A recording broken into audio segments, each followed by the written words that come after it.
या मराठीचा मृदगंध, देवगिरीचा त्रिकोणी बंध, संस्कृती 52 द्वारांची, शोभे छत्रपती संभाजी नगरी.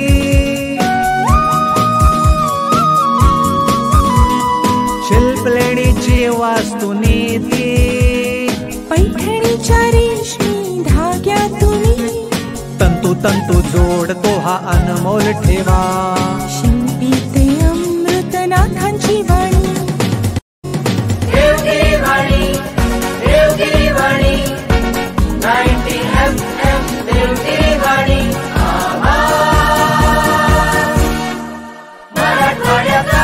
FM 90 देवगिरी वाणी, आवाज मराठवाड्याचा.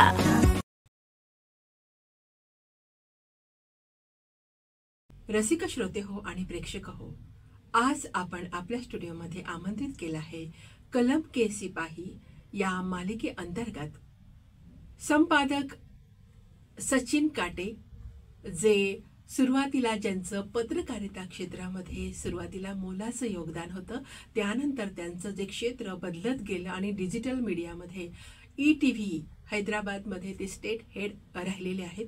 आज आपण आपल्या स्टुडिओमध्ये त्यांना आमंत्रित केलं आहे कलम के सिपाही या मालिकेअंतर्गत. खूप खूप स्वागत आहे सचिन काटे आपलं. सर्वप्रथम आमच्या रसिक श्रोत्यांसाठी आणि आमच्या विद्यार्थ्यांसाठी पत्रकारिता हे क्षेत्र तसं पाहिलं तर एक दरवेळेस क्रेज आणि अट्रॅक्शन असतंच विद्यार्थ्यांना. तर ह्या पेनला घेऊन म्हणजे आपली लेखणीला घेऊन आपलं जे सुरुवातीला या क्षेत्रामध्ये पाऊल पडलं, तर कुणाची प्रेरणा आपल्याला मिळाली का, आणि का स्वतःच्या प्रेरणानं तुम्ही किंवा एक आपण म्हणतो की शिक्षण घ्यायचं या उद्देशानं तुम्ही त्या क्षेत्राकडे वळलात? प्रश्न चांगला आहे. सगळ्यात आधी देवगिरी वाणी या केंद्राला मी शुभेच्छा देतो. अल्पावधीमध्ये हे चॅनल आपण खूप चांगल्या पद्धतीने लोकांपर्यंत पोहोचवलेलं आहे, त्याबद्दल शुभेच्छा. धन्यवाद. अशीच याची प्रगती व्हावी अशी मी शुभकामना व्यक्त करतो. पत्रकारिता हा कायमच ग्लॅमरस असा विषय राहिलेला आहे.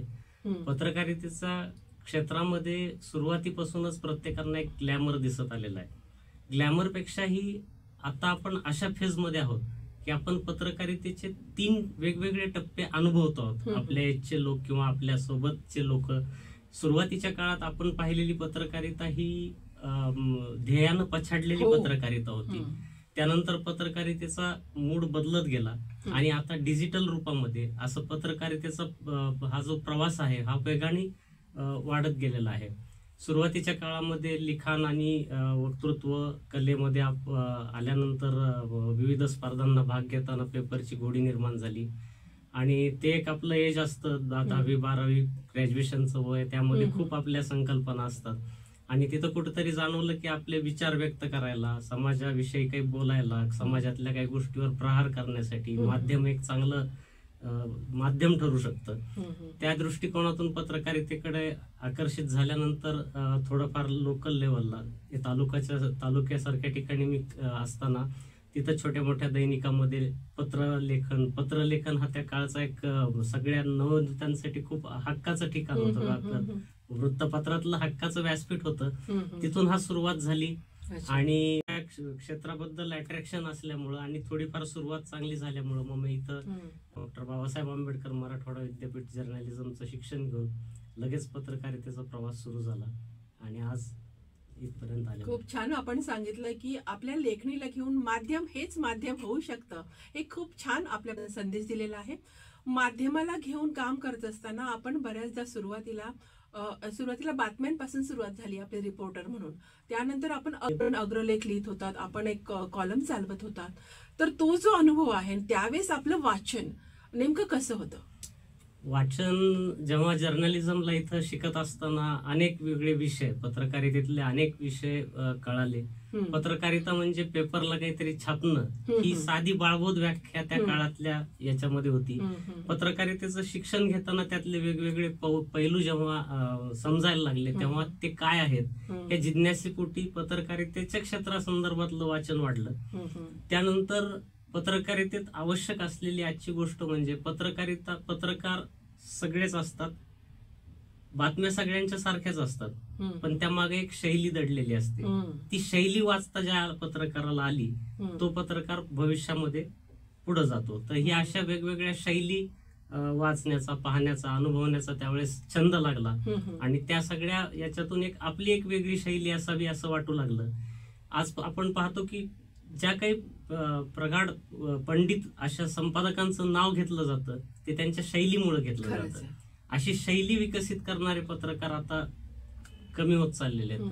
जो विषय निघाला बातम्यांचा, मला खूप आनंद वाटतो सांगायला की त्या काळातली पत्रकारिता खरंच पत्रकारिता होती, जिथं बातम्यांना शोध घेणे, आपल्या शोधाच्या बातम्या लावणे याच्यासाठी चढाओढ असायची. त्यातून फुलत गेलेल्या पत्रकारितेनं अनेक चांगले वेगवेगळे विषय समाजासमोर आलेले आहेत. अलीकडच्या काळात दुर्दैवानं ते प्रमाण थोडं कमी झालेलं दिसतंय. पत्रकारिता आजची बदललेली आहे, हा वेगळ्या चर्चेचा विषय होऊ शकतो. पण पत्रकारितेतलं बेसिक बातमी आहे. बातमीतून आपण ऍडव्हान्स गोष्टी हे जातो. आपल्या अनुभवानं, आपल्या कर्तृत्वानं जेव्हा मग आपल्याला चांगली वरचे पद मिळत राहतात तेव्हा आपला रोल बदलत जातो. आणि कुठल्याही पत्रकाराचं अंतिम ध्येय असतं संपादक बनावं. संपादक बनलं की अग्रलेखाशी संपर्क येतो आणि अग्रलेख हा त्या एक वैचारिक लेखनाचा परिपाठ म्हणून त्या अग्रलेखाकडून पाहिलं जातं. आपल्या महाराष्ट्रामध्ये अग्रलेखांची खूप मोठी परंपरा होती, पण पुन्हा दुर्दैवानं मला सांगावं लागतंय की आज अग्रलेख हा फक्त पानभरो विषय झालेला आहे. अगदी अग्रलेखाच्या लिखाणावरून संपादक ओळखला जायचा. आता अग्रलेख हा पेपर मधला सगळ्यात दुर्लक्षित कोपरा म्हणून समोर आलेला आहे आणि त्याला अनेक कारणं आहेत, मालकापासून लिहिणाऱ्यांपर्यंत. पण हे दुर्दैव आहे की अग्रलेखाच्या परंपरेबद्दल आज आपल्याला चर्चा कुठून सुरू करावी, कुठं संपवावी असा विषय येऊ शकतो. पण अग्रलेख हा समाजाचा आरसा होता, समाजाचा मार्गदर्शक होता आणि या अग्रलेखानीच क्रांती घडवलेली आहे.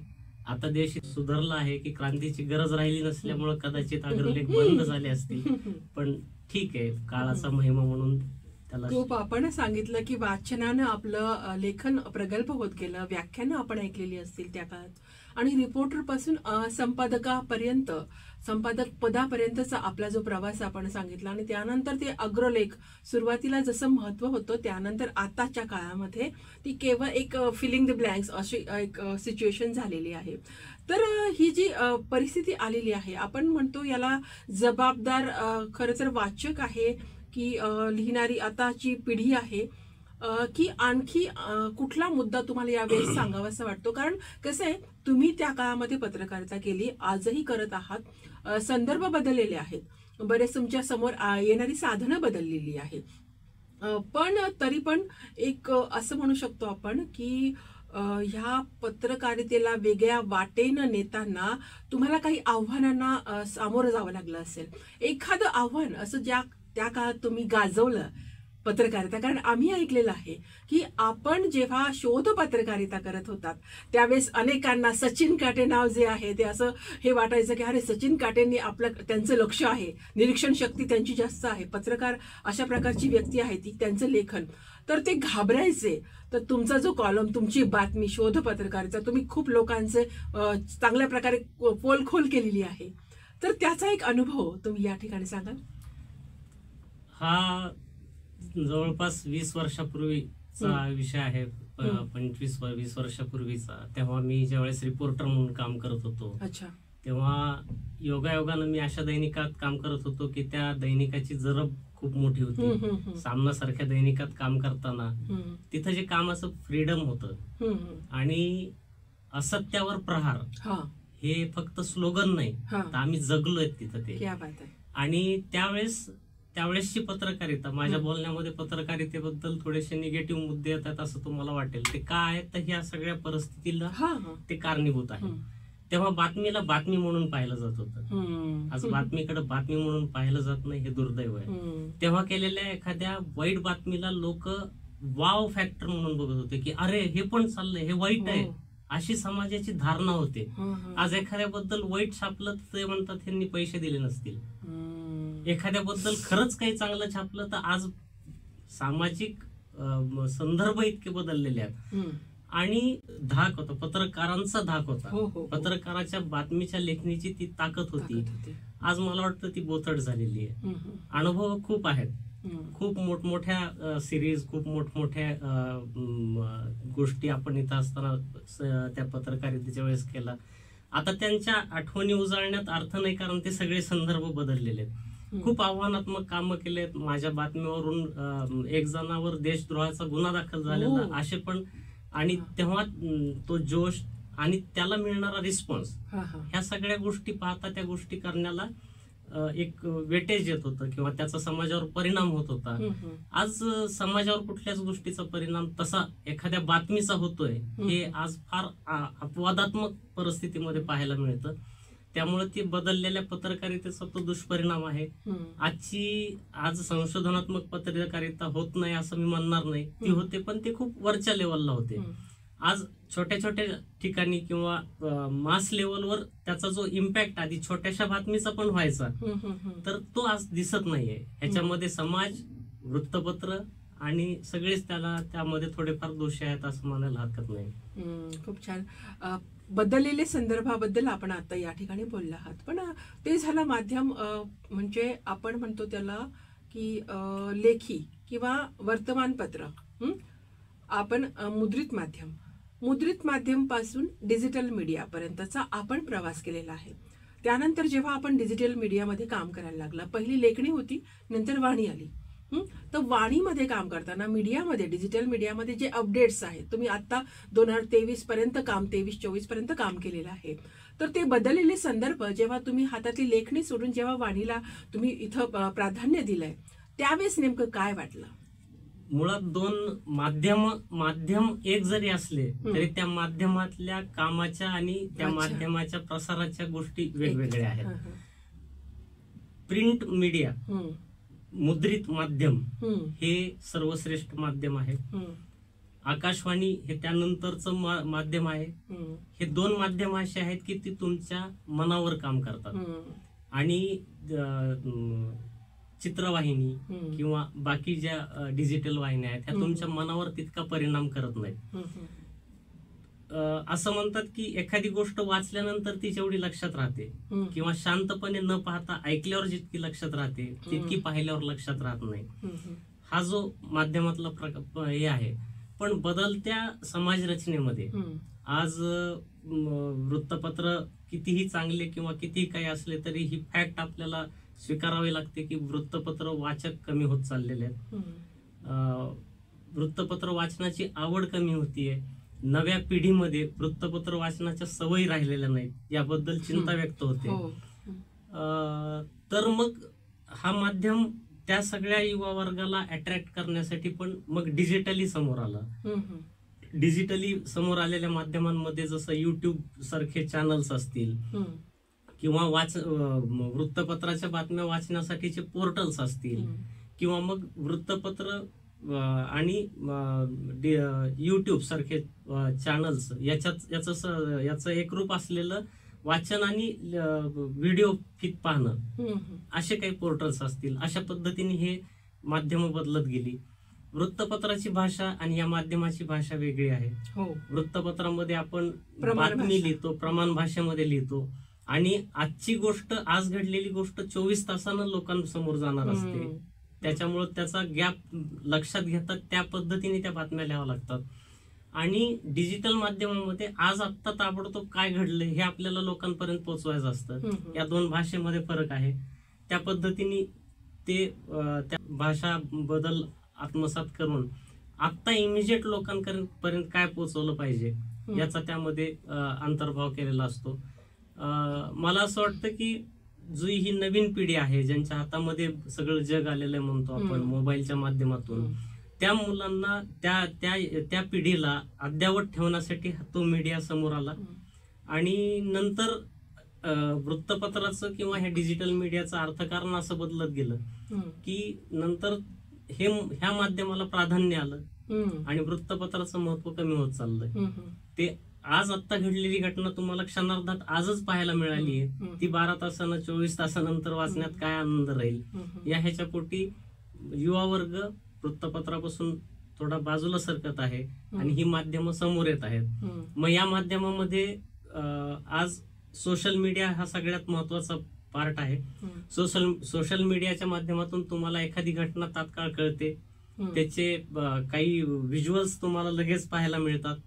पण मी जसं म्हणालो की वृत्तपत्र हे तुमच्या मनावर परिणाम करतात, तसं ते पण परिणाम करत नाही. एखाद्या गोष्टीची माहिती संकलित करून ती आपल्या मनात साठवून त्याचा आपल्या जीवनात वापर करणं हे सोशल मीडियाच्या माध्यमातून होऊ शकत नाही.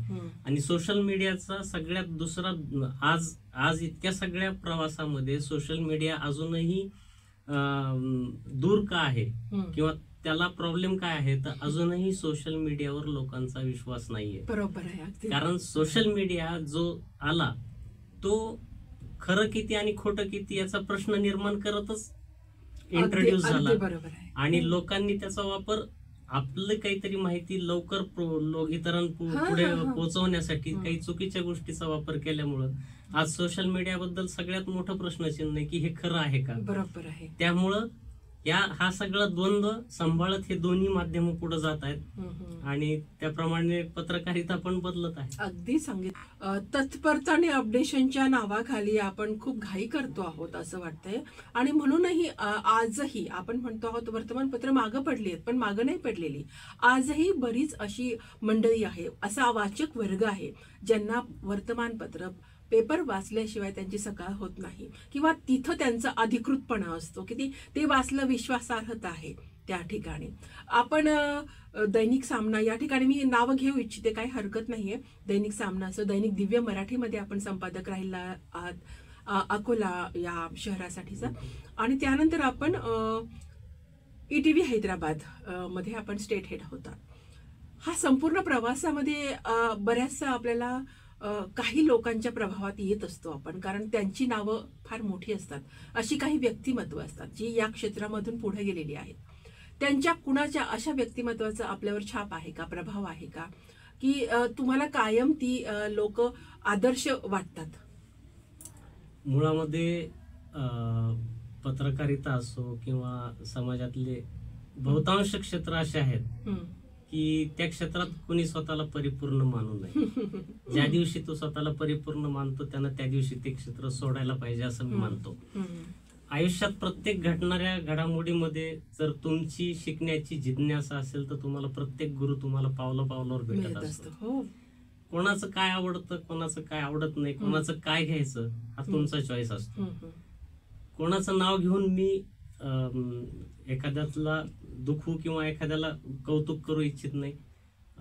आयुष्याच्या प्रवासात जे संपादक लाभले, आयुष्याच्या प्रवासात जे सहकारी लाभले आणि आयुष्यात जे कोणी येत गेलं त्यामध्ये प्रत्येकाकडून काहीतरी शिकण्याचा मी प्रयत्न केला. नावं घेत बसलं तर वेळ पुरणार नाही. कारण आपल्या आयुष्यात येणाऱ्या प्रत्येक माणसाकडं आपण कसं पाहतो, त्याच्याकडून आपण काय शिकतो ह्याचा जर प्रत्येक माणसाने विचार केला तर हे जग इतकं मोठं आहे आणि शिकण्यासारखं इतकं आहे की आपण संपून जाऊ पण जग संपणार नाही. त्यामुळं ज्यांचा प्रभाव माझ्या आयुष्यात राहिला त्या सगळ्यांना वंदन आहेच. त्यांच्याकडे पाहूनच आपण पुढे गेलो आणि आपल्याकडे पाहून लोक हे करत गेले. यात मी मात्र माझी भूमिका अजूनही विद्यार्थ्यासारखी ठेवलेली असल्यामुळं ना मला त्यांना न्याय देता येत ना माझ्यामुळं कोणाला चांगलं झालं हे शोधतायत. पण प्रवास सुरू आहे. अगदी छान सांगितलं. निरीक्षण शक्ती जी असते पत्रकारितेमध्ये, पत्रकाराकडे निरीक्षण ची एक म्हणजे डोळस दृष्टी असते आणि अभ्यास वृत्ती असते आणि कायम प्रत्येक व्यक्तीकडनं ती शिकत असते.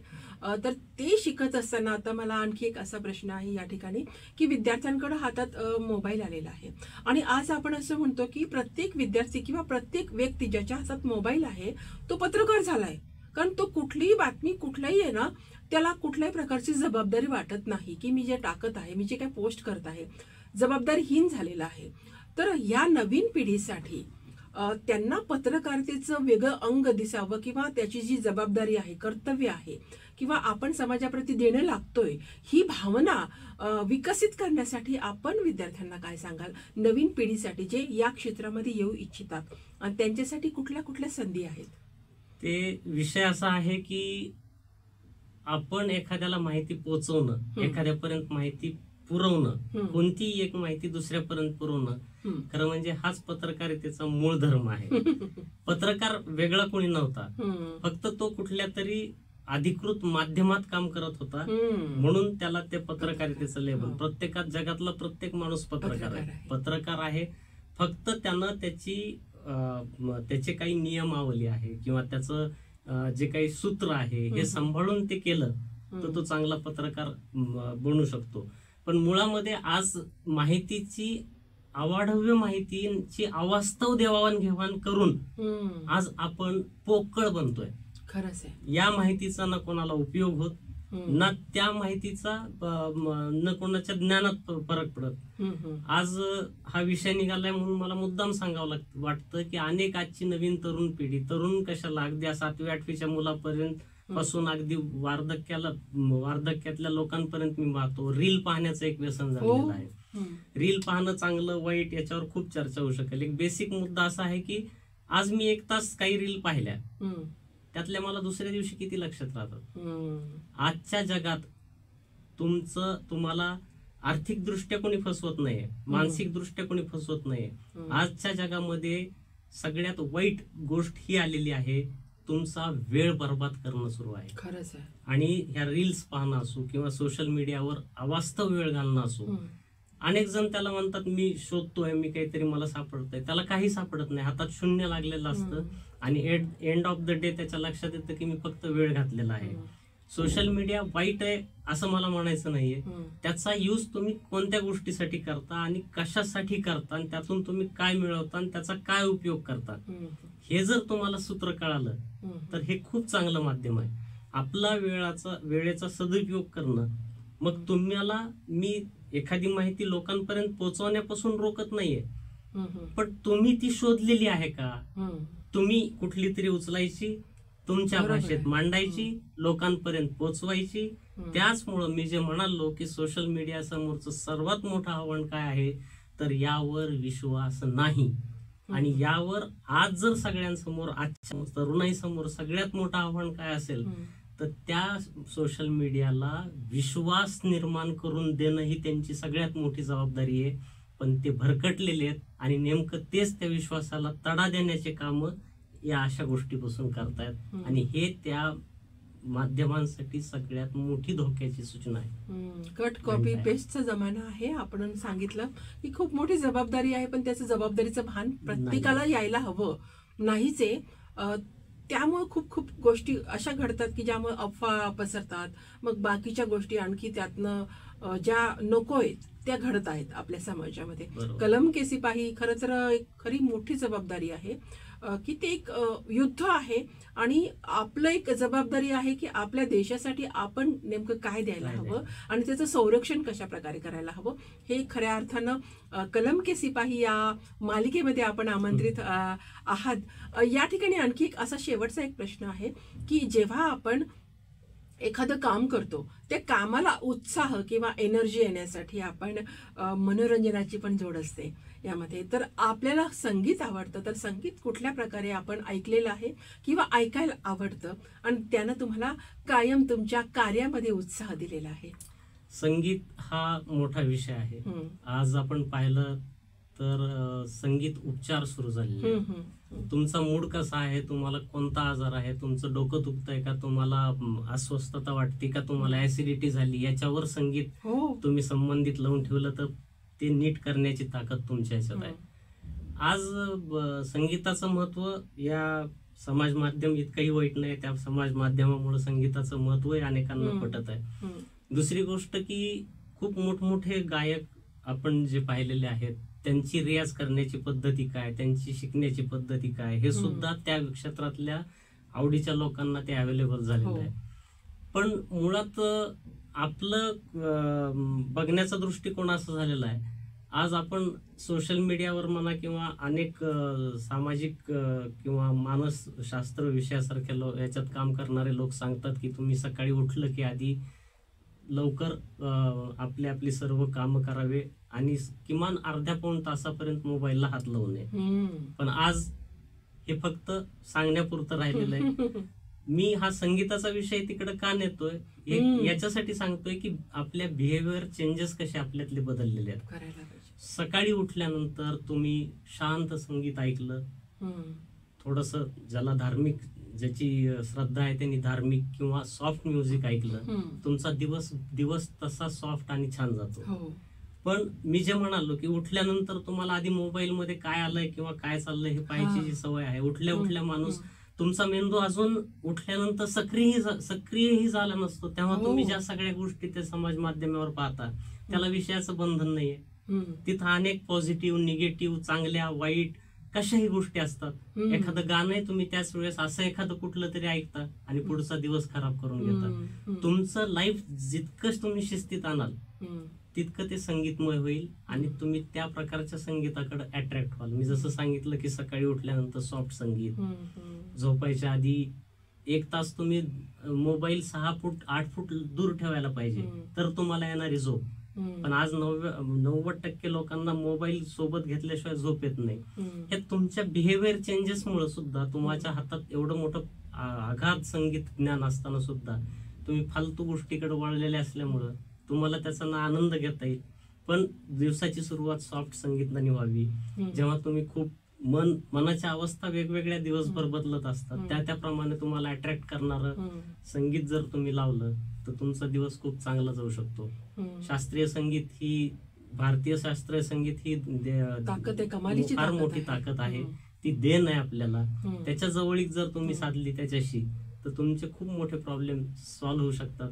पण ह्याच्यासाठी तुमचा दृढ निश्चय आणि त्याची आवड निर्माण करून घेणं हे. मी हा प्रश्न यासाठी विचारत असते, प्रत्येक वेळी मी हाच प्रश्न विचारत असते की तुम्हाला कुठल्या संगीताची आवड आहे. शास्त्रीय संगीत असो किंवा आपल्याला प्रफुल्लित करणारी संगीत असतं आणि आपल्याला एनर्जेटिक वाटतं त्यानं. आपण खूप छान प्रकारे सांगितलं की आपलं जी क्रिएटिव्हिटी त्यानं थांबते आणि सकाळी उठल्यापासून आणि रात्री झोपताना आपण मोबाईल थोडासा दूर ठेवायला हवा आणि चांगलं संगीत ऐकायला हवं, जेणेकरून आपल्याला शांत झोप येते आणि नवीन निर्मिती होते. आपल्या मनाला आवडेल, भावेल ते संगीत त्या वेळा माणसानी ऐकावं. खूप छान आपण संदेश दिलेला आहे. शेवटी फक्त FM 90 देवगिरी वाणी या स्टुडिओमध्ये आपण आहात आणि हा स्टुडिओ तसं मराठवाडा शिक्षण प्रसारक मंडळानं देवगिरी महाविद्यालयात सुरू केलेला आहे, खास विद्यार्थ्यांना टार्गेट ऑडियन्स ठेवून.